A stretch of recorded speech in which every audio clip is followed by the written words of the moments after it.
জঙ্গলের টাইগার ও সাহসী পশুদের গল্প।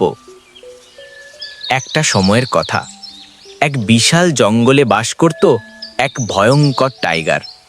তার গর্জনে কেঁপে উঠত গোটা বন। সব প্রাণীরা তার ভয়ে কাঁপত। কেউ তার সামনে দাঁড়াতে সাহস পেত না। একদিন জঙ্গলে আগুন লেগে গেল।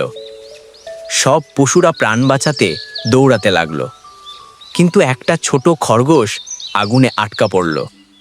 সবাই ভয়ে পালালেও একটি সাহসী হরিণ এগিয়ে গেল তাকে বাঁচাতে।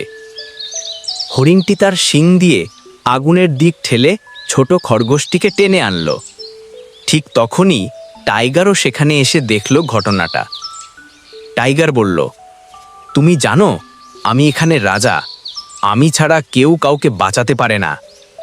হরিণ শান্তভাবে বলল, রাজা মানে শুধু শক্তিশালী হওয়া নয়, দয়া ও সাহস দেখানো রাজত্বের বড় গুণ।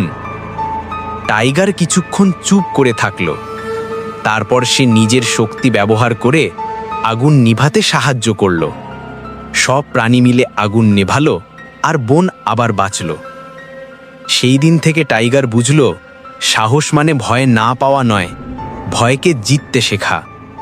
শিক্ষণীয় বার্তা: শক্তি থাকলেই বড় হওয়া যায় না, সাহস, দয়া আর ঐক্যই আসল শক্তি।